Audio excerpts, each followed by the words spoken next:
Assalamualaikum warahmatullahi wabarakatuh. Bertemu lagi dalam mata kuliah Keperawatan Anak 2. Kali ini kita masih mendiskusikan tentang kelainan sistem hematologi pada anak. Yang kali ini kita akan diskusikan adalah tentang talasemia. Talasemia merupakan kelainan darah terutama pada sel darah merah yang bersifat genetik yang diakibatkan oleh kegagalan pembentukan salah satu dari 4 rantai asam amino yang membentuk hemoglobin, sehingga hemoglobin dalam sel darah merah itu tidak terbentuk dengan sempurna. Kalau dilihat secara mikroskopik atau dengan menggunakan mikroskop biasa, sel darah merah itu berwarna merah dan berbentuk bulat agak cekung. Nah, kalau dilihat dengan menggunakan mikroskop elektron akan tampak gitu ya, struktur hemoglobin dalam sel darah merah itu terdiri dari 2 rantai ya, terdiri dari 2 pasang rantai asam amino dan juga rantai globin. Nah, pada anak yang mengalami talasemia, rantai asam amino itu mengalami kegagalan pembentukan. Ya, bisa jadi bentuknya tidak sempurna atau jumlah rantainya yang tidak lengkap.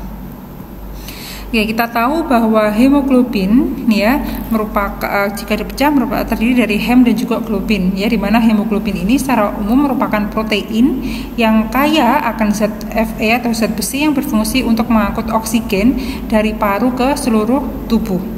Nih ya. Jadi komponen dari hemoglobin itu ada hem ya, terdiri dari zat besi atau Fe dan juga globin.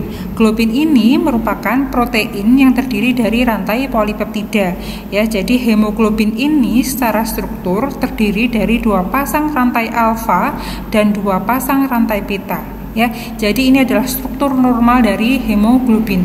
Harus ada 2 rantai ya, 2 pasang rantai alfa dan 2 pasang rantai beta. Nah, pada kasus atau pada kondisi talasemia ya, salah satu dari rantai entah itu alfa atau beta ataupun lebih dari 1 rantai ya yang menyusun hemoglobin ini mengalami gangguan atau gagal terbentuk ya.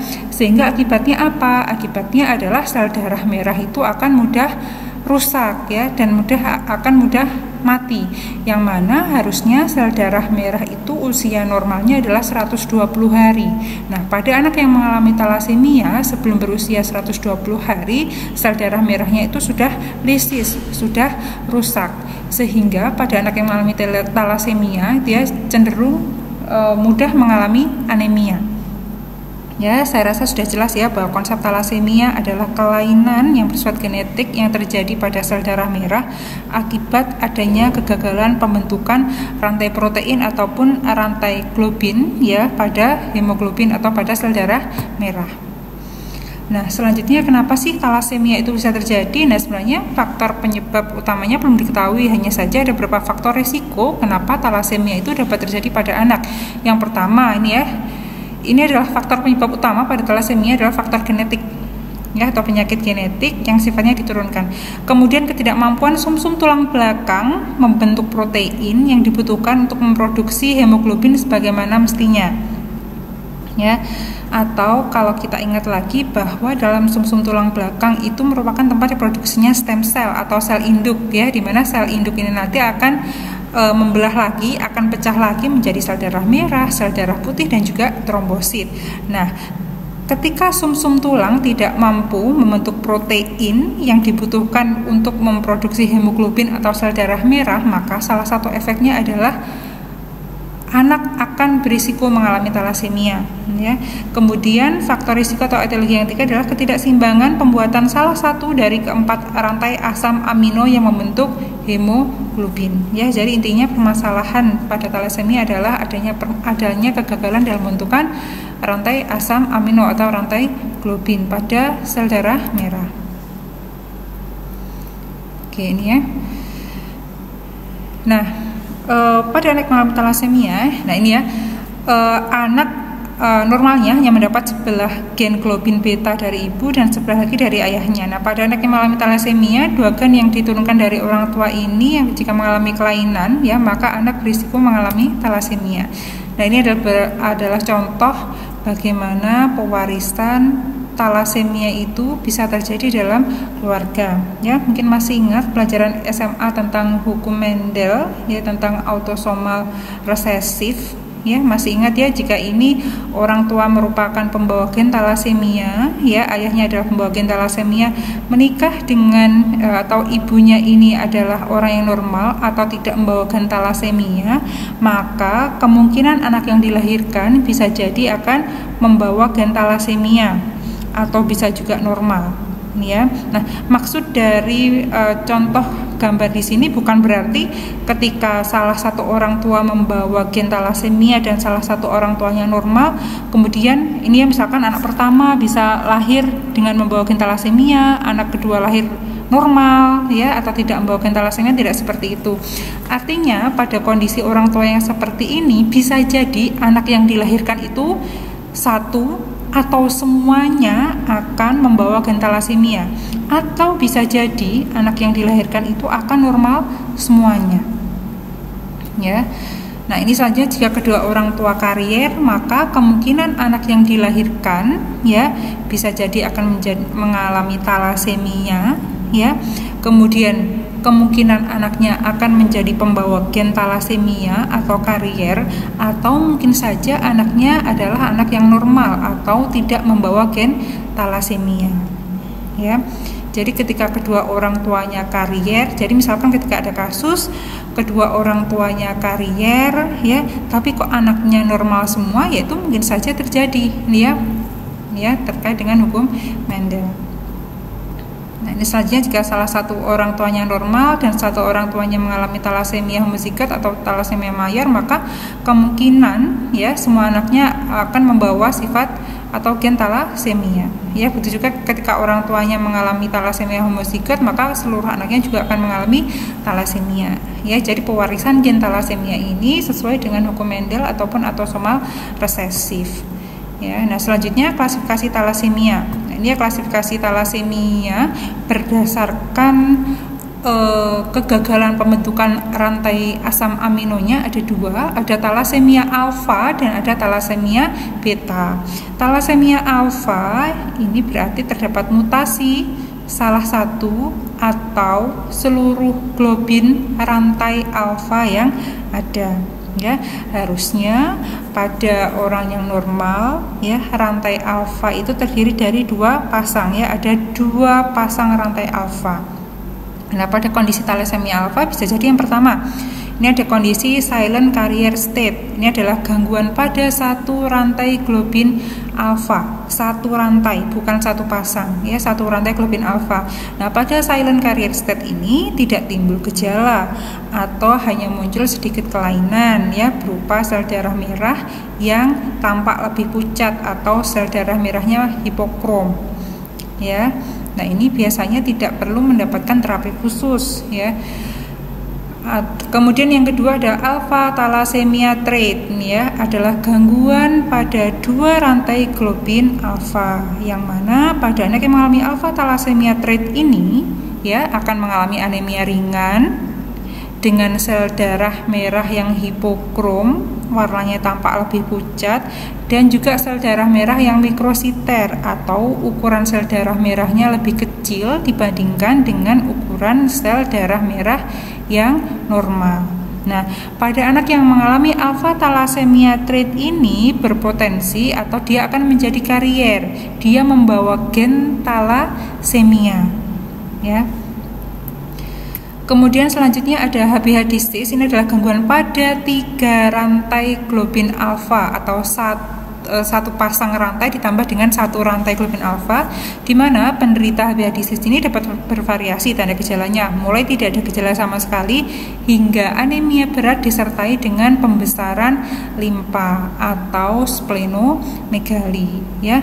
Kenapa sih orang yang mengalami talasemia, rata-rata pada anak yang mengalami talasemia itu akan mengalami pembesaran limfa ataupun splenomegali, ya. Kita tahu bahwa salah satu fungsi dari limfa adalah untuk mendaur ulang sel darah merah dalam tubuh.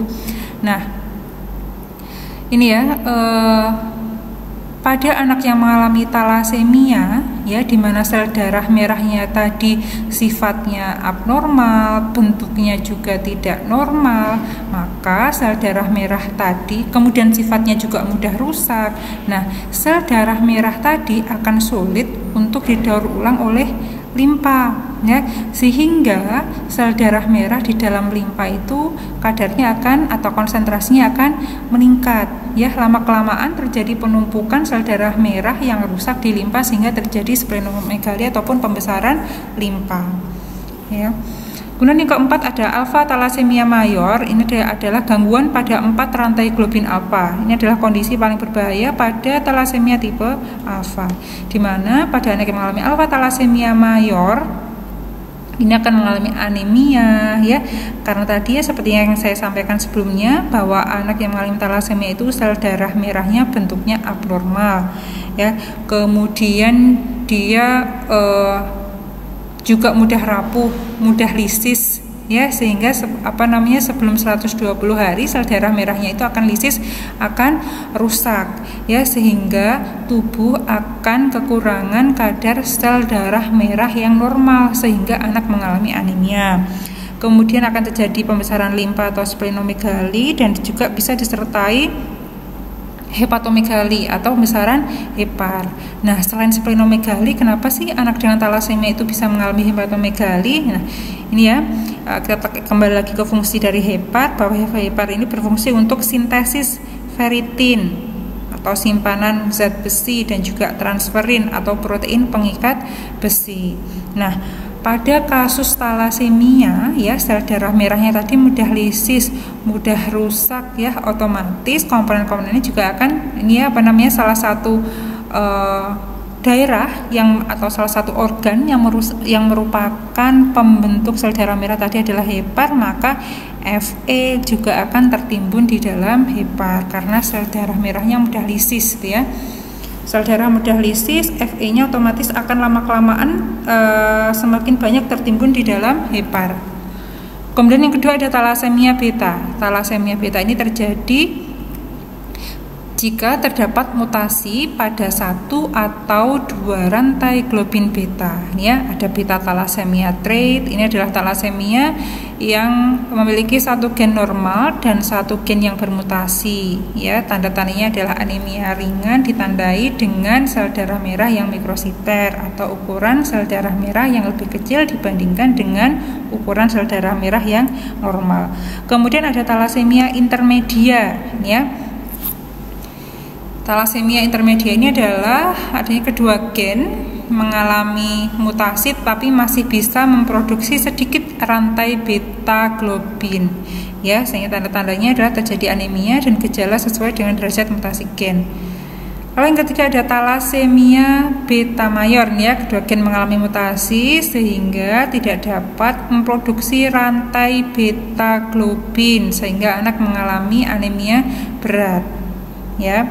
Jadi pada kasus thalassemia mayor, baik itu dari thalassemia alfa ataupun thalassemia beta mayor, itu tanda gejalanya adalah anak akan mengalami anemia berat karena tubuh sama sekali tidak dapat membentuk hemoglobin, ya, atau kadar hemoglobin dalam tubuh itu hampir kurang sehingga hampir tidak ada oksigen yang disalurkan ke seluruh tubuh.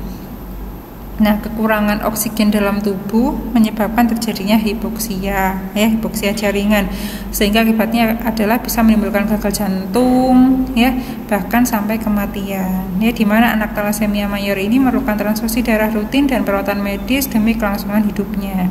Ini adalah klasifikasi thalassemia berdasarkan kegagalan rantai globin, ya, ada thalassemia alfa dan juga ada thalassemia beta, yang mana masing-masing thalassemia alfa dan thalassemia beta tadi masih ada klasifikasinya lagi. Nah, klasifikasi yang terbaru yang digunakan, ya, sekarang, ya, ini adalah klasifikasi berdasarkan kebutuhan transfusi, ya. Ini kebanyakan sekarang dipakai. Ada non transfusion dependent thalassemia atau NTDT dan juga transfusion dependent thalassemia atau TDT. Ya, kalau NTDT ini, ya, berarti adalah kondisi di mana anak yang mengalami thalassemia itu mungkin tidak memerlukan transfusi, ya, atau transfusi tidak selalu diperlukan, ya. Ini contohnya adalah pada kasus talasemia minor, baik itu tadi alfa talasemia tadi ya pada slide sebelumnya yang termasuk dalam talasemia minor adalah alfa talasemia trait atau beta talasemia trait atau silent carrier state, ya, itu masuk ke dalam talasemia minor. Jadi tidak selalu atau jarang sekali membutuhkan transfusi, ya. Jadi dia hanya membawakan pembawa talasemia tanpa menunjukkan tanda gejala yang khas. Kemudian ini ya, ada occasional transfusion required atau intermittent transfusion required. Jadi ini adalah kategori yang kedua. Jadi transfusi itu diperlukan jika muncul tanda gejala yang agak berat, ya. Misalkan anaknya sampai mengalami anemia, kemudian lemah letih lesu sampai tidak bisa melakukan aktivitas, ya. Atau transfusi darah yang biasanya cukup dilakukan 3 bulan sekali. Nah, yang masuk ke dalam kategori yang kedua ini, ya, adalah dari golongan talasemia intermediate, ya, talasemia yang menengah, ya. Jadi pada talasemia intermediate ini transfusi dilakukan jika anak memang memerlukan transfusi atau jika HB-nya cenderung rendah, atau yang kedua dilakukan rutin 3 bulan sekali. Ya, ini adalah NTDT. Kemudian kasus yang kedua ada TDT tadi, ya. Nah, pada talasemia untuk jenis TDT ini transfusi darah dilakukan rutin, ya. Dan transfusi darah dilakukan selama hidup, ya, dilakukan ketika anak itu masih hidup, gitu, ya. Nah, kasus TDT ini, ya, atau klasifikasi TDT ini, ya, transfusinya dapat diberikan pada anak yang mengalami talasemia mayor, baik itu talasemia mayor alfa ataupun talasemia mayor beta, ya. Ini adalah klasifikasi talasemia berdasarkan kebutuhan transfusi, ya. Ada NTDT, ya, tidak mengalami ketergantungan transfusi, dan ada TDT, ya, ketergantungan terhadap transfusi. Yang tidak mengalami atau tidak memiliki ketergantungan terhadap transfusi ada talasemia minor dan juga kasus pada talasemia intermediate, dan selanjutnya yang ketergantungan terhadap transfusi adalah kasus pada talasemia mayor, ya. Nah, pada anak yang mengalami talasemia, ya, kita tahu bahwa talasemia ini merupakan penyakit yang sifatnya kronis, di mana dapat disertai dengan penyakit komorbid atau penyakit penyerta, ya. Jadi pada anak yang mengalami talasemia biasanya penyakit komorbidnya adalah gagal jantung, hipertensi pulmonal, diabetes ataupun penyakit hati, ini akibat adanya akumulasi Fe. Nah, ini ya, kondisi atau penyakit komorbid ini terjadi karena anak, ya, mengalami kelebihan zat besi atau Fe, ya. Ataupun pada kasus splenektomi, insuficiensi adrenal meningkatkan risiko pada pasien talasemia, ya. Jadi pada anak yang mengalami talasemia, ya, seringnya akan diikuti dengan penyakit komorbid, entah itu karena adanya akumulasi Fe akibat penyakit talasemianya itu sendiri, atau karena adanya akumulasi Fe akibat terapi ataupun akibat adanya pemberian transfusi darah, ya. Jadi pada kasus talasemia itu sering terjadi komplikasi seperti ini. Nah, untuk pengkajian pada anak mengalami talasemia, ya, kita bisa mengetahui tanda gejalanya, ya. Gejalanya bervariasi tergantung dari jenis rantai asam amino yang hilang dan jumlah kehilangannya. Nah, ini, ya. Nah, sebagian besar kasus anak talasemia itu mengalami anemia, khususnya anemia hemolitik. Tadi, ya, seperti yang saya sampaikan bahwa anak yang mengalami talasemia sel darah merahnya itu usianya lebih pendek dibandingkan dengan usia sel darah merah yang normal, yang harusnya 120 hari baru lisis, ya, baru beregenerasi, tapi pada anak talasemia sebelum 120 hari sel darah merahnya sudah lisis, sudah pecah, ya. ya, sehingga tubuh terus-menerus melakukan kompensasi agar kebutuhan sel darah merahnya itu tetap terpenuhi. Nah, ketika tubuh melakukan kompensasi agar sel darah merah dalam tubuh itu terpenuhi, maka kompensasi tersebut akan menimbulkan berbagai macam efek samping tadi ya, salah satunya splenomegali, hepatomegali dan sebagainya. Oke, ini ya, jadi tanda gejala yang pertama adalah anak mengalami anemia, terutama anemia hemolitik. Nah, kemudian yang kedua adanya pembesaran abdomen karena hepatomegali dan juga splenomegali. Tadi ya, Nah, seperti saya sampaikan tadi bahwa hepar ini berfungsi untuk menyimpan ferritin dan juga untuk memproduksi sel darah merah. Nah, ketika tubuh mengalami kekurangan sel darah merah, maka tadi ya, kompensasi tubuh berusaha akan terus-menerus menghasilkan sel darah merah sehingga terjadi pembesaran organ. Kemudian yang ketiga, kulit kehitaman karena peningkatan jumlah Fe ya. Jadi penimbunan zat besi itu selain ada di organ juga bisa disimpan di bawah kulit, sehingga kulit pada anak yang mengalami talasemia itu warnanya khas ya, dia kulitnya kehitaman, hitam agak abu-abu ya. Kemudian yang keempat adanya ikterus karena produksi bilirubin meningkat. Nah, kenapa pada anak talasemia ini bilirubinnya meningkat? Karena ketika terjadi sel darah merahnya lisis atau ketika sel darah merah, maka salah satu produk sampah akibat mencari sel darah merah itu adalah bilirubin. Nah, semakin sering sel darah merah itu lisis atau pecah, maka kadar bilirubin dalam darah juga akan meningkat ya, sehingga ini ya, kadang kulit dari anak mengalami talasemia juga ini ya, tampak ikterus kulitnya gimana ya, hitam, agak abu-abu, agak kekuningan gitu ya. Kemudian yang kelima, gagal jantung yang disebabkan karena akumulasi atau penumpukan Fe di otot jantung ya, tadi akibat seringnya sel darah merah itu lisis. Kemudian yang keenam adanya deformitas tulang muka atau bentuk mukanya mongoloid atau yang disebut dengan facies Coley ya.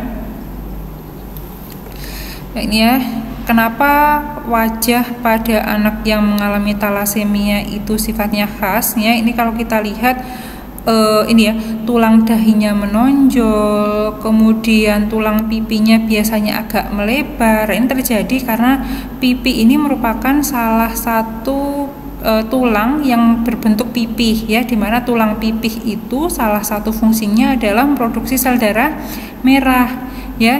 Jadi selain organ-organ misalkan hepar, splenomegali, tulang pipi itu juga melakukan kompensasi produksi atau pembentukan sel darah merah ya, agar tubuh itu kebutuhan sel darah merahnya terpenuhi walaupun akhirnya juga tidak cukup. Nah, lama-kelamaan ya, tulang pipi itu akan mengalami perubahan morfologi ya, bentuknya akan berubah, bentuknya akan semakin pipih ya, akibat kerja tulang pipi untuk memproduksi sel darah merah tadi. Ini adalah gambaran wajah yang khas yang dimiliki oleh anak yang mengalami talasemia, disebut dengan facies Coley ya. Wajahnya khas seperti ini ya. Ini dua anak yang berbeda, tapi wajahnya kalau kita lihat ya, modelnya hampir sama. Kemudian yang ketujuh adanya retardasi pertumbuhan. Nah, retardasi pertumbuhan ini terjadi jika penumpukan Fe itu terjadi pada kelenjar adrenal. Misalkan terjadi penumpukan atau akumulasi Fe pada kelenjar pertumbuhan, maka anak bisa jadi akan pertumbuhannya terganggu ya. Kemudian yang kedelapan adalah penuaan dini. Penuaan dini di sini maksudnya adalah ini ya, wajahnya biasanya tampak akan lebih tua dibandingkan dengan usianya ya. Kemudian kulitnya juga cenderung rapuh ya, kulitnya kering ya, mudah sekali untuk mengalami luka. Nah, ini selanjutnya selain dari pemeriksaan tanda gejala juga dari anamnesis pasien. Biasanya yang dikeluhkan oleh anak, yang dikeluhkan oleh pasien atau keluarganya adalah sering demam ya, kemudian lemah letih lesu, sakit perutnya buncit dan teraba keras, tidak nafsu makan, dan adanya riwayat transfusi berulang. Nah, ini dari pemeriksaan fisik pasien ya. Kalau kita kaji atau kita melakukan pemeriksaan fisik, wajah pasien tampak pucat ya, adanya tanda-tanda anoreksia ya.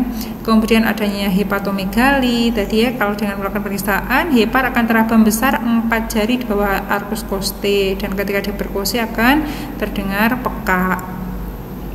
Kemudian bentuk mukanya mongoloid atau feses coli tadi ya, adanya ikterus akibat akumulasi bilirubin, gangguan pertumbuhan ya, tinggi badan anak dengan talasemia biasanya lebih rendah dibandingkan dengan anak yang normal. Kemudian ada splenomegali ya, ketika kita palpasi ya, di mana heparnya ini akan teraba di titik 3 Skufner. Nanti cek lagi ya, titik Skufner itu ada di mana. Nah, selanjutnya ini ya, untuk terapi pada anak yang mengalami talasemia sebenarnya belum ada obat yang menyembuhkan total ya, dimana pengobatan pada anak yang mengalami talasemia ini tujuannya adalah untuk mengobati tanda gejala dan untuk meringankan atau untuk mengatasi komplikasi. Nah, ini ada beberapa manajemen talasemia dengan transfusi darah, kemudian dengan terapi kelasi besi ya, kemudian treatment untuk mengatasi atau mencegah infeksi dan mencegah komplikasi, pemberian dukungan psikososial, dan selanjutnya adalah splenektomi ya, atau dengan pemotongan limpa. Nah, ini yang pertama adalah transfusi ya. Transfusi ini merupakan pengobatan suportif utama untuk mengatasi anemia pada talasemia.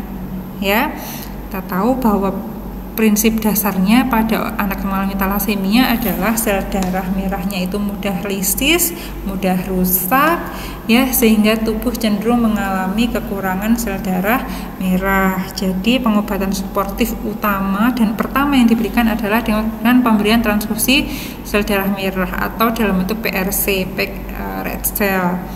Nah, pemberian transfusi sel darah merah ini dilakukan sesuai dengan kebutuhan ya, atau juga bisa diberikan seumur hidup secara rutin setiap bulannya ya, tergantung ya apakah anak itu mengalami talasemia minor ataukah talasemia mayor. Kalau talasemia minor tadi ada yang transfusi itu diberikan sesuai dengan kebutuhan saja, misalkan ketika kadar HB anak sangat turun ya, atau dilakukan rutin 3 bulan sekali ya. Tapi kalau pada anak yang mengalami talasemia mayor, transfusi itu dilakukan rutin seumur hidup ya.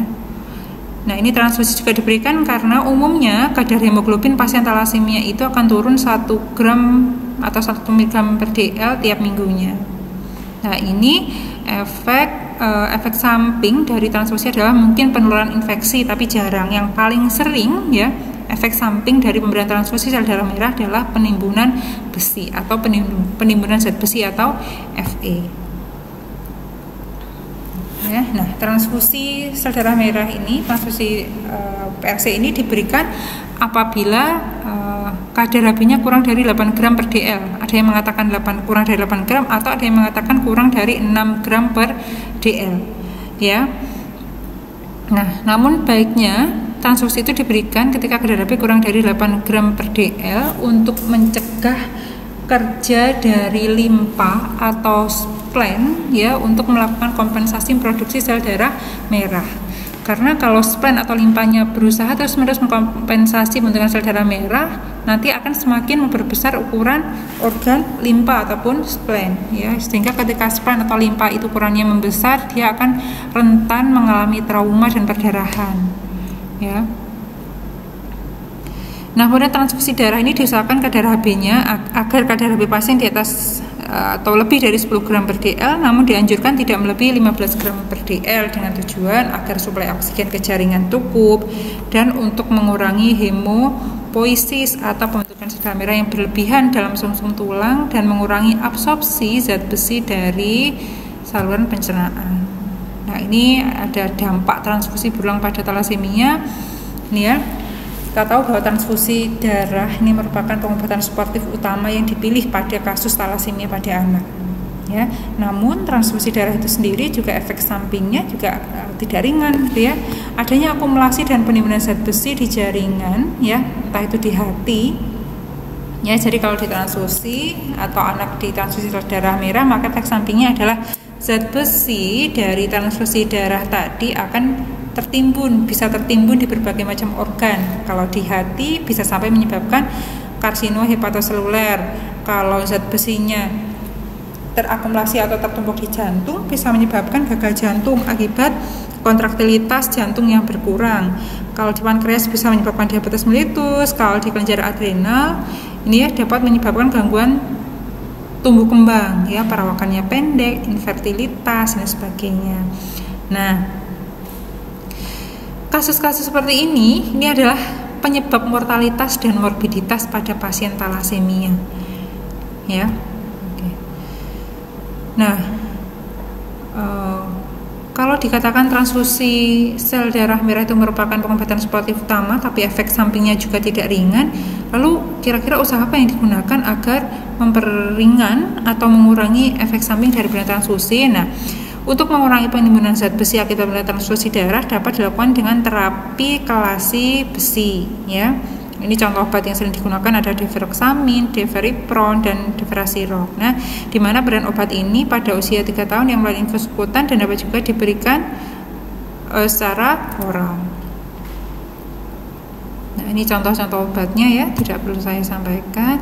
Nah, selain dengan terapi kelasi besi, ya, untuk mengurangi akumulasi Fe di dalam tubuh juga diberikan pengobatan, ya.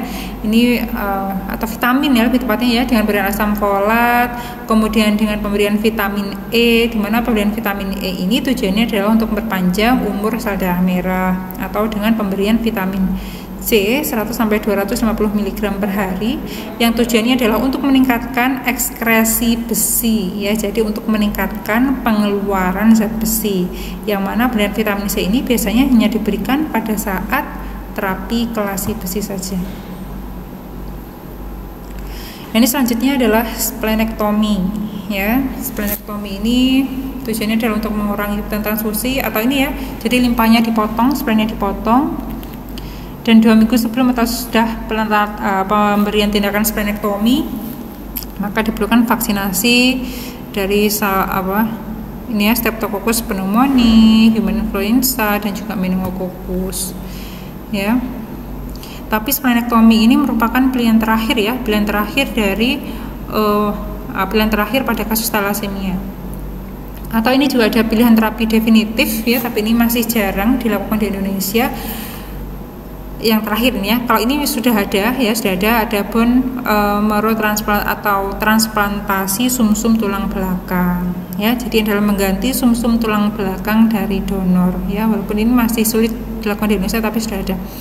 Kemudian ada cord blood transplant, ya, ini adalah menggunakan metode stem cell, ya, kembali lagi ke stem cell atau sel induk, ya, di mana sel induk ini nanti akan dipecah lagi atau akan berubah lagi menjadi sel darah merah, sel darah putih, dan juga trombosit. Nah, pada anak yang mengalami talasemia tadi salah satu penyebabnya disampaikan adanya kegagalan stem cell atau sel induk dalam membentuk sel darah merah. Nah, makanya ini, ya, pilihan terapi definitif untuk kasus talasemia adalah dengan transplantasi stem cell yang normal agar tubuh dapat memproduksi sel darah merah yang juga normal. Nah, ini beberapa komplikasi, ya, komplikasi dari talasemia. Ini, ya, rambutnya sedikit, hipopituitarisme, kemudian selanjutnya ada hipotiroidisme, kemudian ada hipertensi pulmonal, kardiomiopati, trombosis vena, hemosiderosis, splenomegali, diabetes mellitus. Kalau tadi Fe-nya itu terakumulasi di pankreas dan lain sebagainya. Jadi efek samping dari atau komplikasi dari penyakit talasemia itu cukup banyak, ya. Nah, ini yang tidak kalah penting pada anak mengalami talasemia juga memerlukan monitoring, ini, ya, karena tadi penyebab mortalitas dan morbiditas pada anak talasemia itu cukup tinggi, ya, karena adanya akumulasi Fe pada berbagai organ, maka organ-organ vital seperti hati, jantung, kelenjar endokrin, juga tulang ini perlu dilakukan monitoring, dilakukan deteksi apakah fungsi organ-organ tersebut masih normal ataukah tidak, dan juga monitoring keberhasilan pengobatan.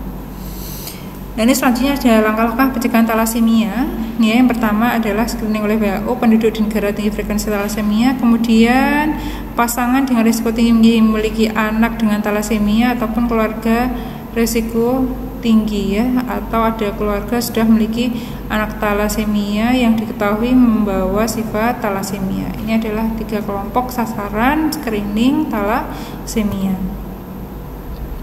Nah, screening talasemia ini tujuannya adalah untuk menjaring individu karier talasemia, di mana jenis screeningnya antara lain adalah screening antenatal. Ya, ini dicek apakah ibunya itu memiliki riwayat talasemia ataukah tidak.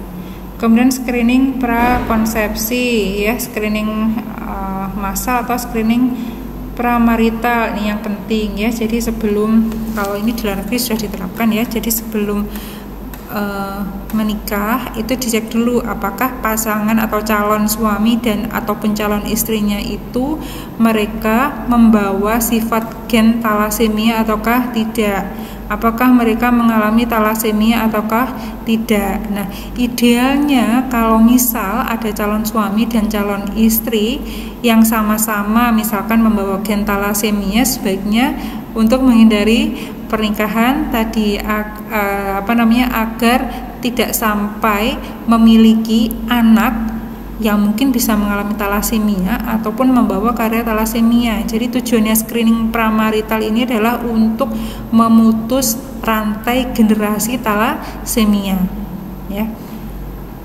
Kemudian identifikasi karier ya, screening talasemia, konseling genetik ya, memberikan penjelasan ya, kalau ada salah satu pasangan yang mengalami talasemia atau membawa talasemia itu efeknya apa sih ketika mereka menikah dengan orang yang sama-sama membawa gen talasemia atau yang mengalami talasemia, seperti itu. Atau prenatal diagnosis. Nah, prenatal diagnosis ini dilakukan dengan melakukan analisa DNA dari sel fetus ya, dengan cara amniosintesis pada usia kehamilan 15 sampai dengan 18 minggu. Jadi ini mengambil cairan cairan ketuban ya, mengambil hidramnion yang ada dalam kandungan, lalu dideteksi apakah si janin ini membawa sifat gen talasemia ataukah tidak. Ya, di Indonesia masih belum ada. Nah, selanjutnya juga ada pertanyaan, apakah pasien talasemia itu dapat hidup normal ya? Tergantung dari jenis talasemia yang dialami ya. Pada anak dengan talasemia minor ya, entah itu tadi ya anak yang mengalami alpha thalassemia trait, beta thalassemia trait ya, yang mana mereka hanya membawa sifat, ini mereka dapat hidup normal, tidak mengalami perubahan penampilan secara fisik ya, jadi tidak ada fasies skolit, kemudian tidak ada kelainan pertumbuhan dan sebagainya, dan mereka tidak bergejala ya, karena mereka hanya karier ya. Kemudian pada kasus talasemia intermedia ini tetap dapat hidup normal, namun beberapa kasus memerlukan pengobatan rutin untuk mencegah komplikasi. Nah, ini kita lihat bagian yang di depan tadi ya. Pada kasus talasemia intermedia ada yang memerlukan transfusi jika sakit atau misalkan ketika darah B-nya turun, atau transfusi rutin paling tidak ini ya 3 bulan sekali. Kemudian pada kasus talasemia mayor ini memerlukan transfusi darah rutin untuk dapat bertahan hidup atau agar dapat hidup normal, dan konsumsi obat kelasi besi rutin untuk mencegah terjadinya akumulasi Fe. Perlu pemantauan ketat dokter dan perlu dukungan moral. Nah, ini ya, jadi agar kualitas hidup pada anak mengalami talasemia mayor itu tetap bisa dipertahankan. Untuk asuhan perawatannya mulai dari pengkajian anak itu asal atau keturunan atau keluarga negaranya di mana ya, di mana Indonesia itu merupakan ada di gelang atau rantai talasemia. Jadi kasus talasemia di Indonesia itu masih cukup tinggi. Kemudian umur ini ya, pada talasemia mayor gejala klinisnya jelas, sedangkan pada talasemia minor gejalanya lebih ringan. Kemudian kita kaji riwayat kesehatan anak ya. Pada anak yang mengalami talasemia, anak cenderung mudah terinfeksi ya, atau punya riwayat infeksi berulang ya, disebabkan karena rendahnya kadar Hb. Kemudian pertumbuhan dan perkembangannya juga perlu kita kaji ya, entah itu bisa dengan menggunakan DDTK ataupun DDST.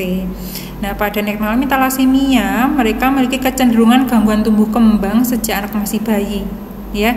Nah, kenapa tumbuh kembangnya ini terjadi saat masih bayi? Karena pada anak yang mengalami talasemia tadi cenderung mengalami hipoksia jaringan yang sifatnya kronis, ya. Jadi kalau anak mengalami hipoksia jaringan atau kekurangan kadar oksigen pada jaringan atau pada sel, maka sel tersebut tidak akan bisa bekerja sebagaimana mestinya, ya. Termasuk juga sel juga tidak akan mendapatkan cukup energi untuk melakukan pertumbuhan, ya, sehingga anak cenderung mengalami gangguan tumbuh kembang pada anak yang mengalami talasemia. Kita kasih pola makannya. Anak talasemia biasanya cenderung mengalami anoreksia. Kemudian dari pola aktivitas, anak dengan talasemia itu terlihat lemah, ya. Kemudian dia juga tidak selincah anak yang seusianya, ya. Kemudian riwayat kesehatan keluarga perlu dikaji apakah orang tuanya mengalami talasemia ataukah tidak. Kemudian riwayat ibu saat hamil atau ANC, ada atau tidaknya faktor risiko. Itu dari pemeriksaan fisik. Kemudian dari keadaan umum ini sama dengan tanda gejala tadi, ya. Anak terlihat lemah, kepala dan muka mongolit atau feses coli, mata dan konjungtiva terlihat pucat kekuningan atau adanya ikterik, mulut dan bibir terlihat pucat tapi kehitaman, ya. Tidak ada gambarnya di sini, ya. Jadi kalau kita lihat anak dengan talasemia itu dia tampak pucat tapi bibirnya agak kehitaman, ya. Kemudian dari inspeksi ditemukan, ya, dada kiri menonjol akibat pembesaran jantung yang disebabkan karena anemia kronis. Abdomennya tampak membuncit, ya, teraba splenomegali dan juga hepatomegali. Kulitnya juga pucat kekuningan, ya, karena adanya akumulasi hiperbilirubin, yang mana hiperbilirubin tadi merupakan zat sisa atau zat sampah akibat pemecahan sel darah merah, ya.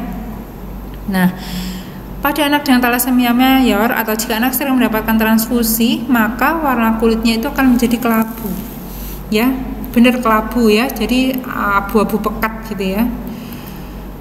Nah, kemudian ini pemeriksaan diagnostik pada kasus talasemia dengan pemeriksaan hapusan darah tepi, ya, ditemukan sel darah merahnya itu anisositosis atau sel darah tidak terbentuk sempurna. Jadi bentuknya tidak sempurna. Harusnya kalau sel darah merah normal itu bulat, kemerahan, pipih, cenderung cekung. Kalau sel darah merah anak dengan talasemia itu cenderung mengalami anisositosis, bentuknya tidak sempurna.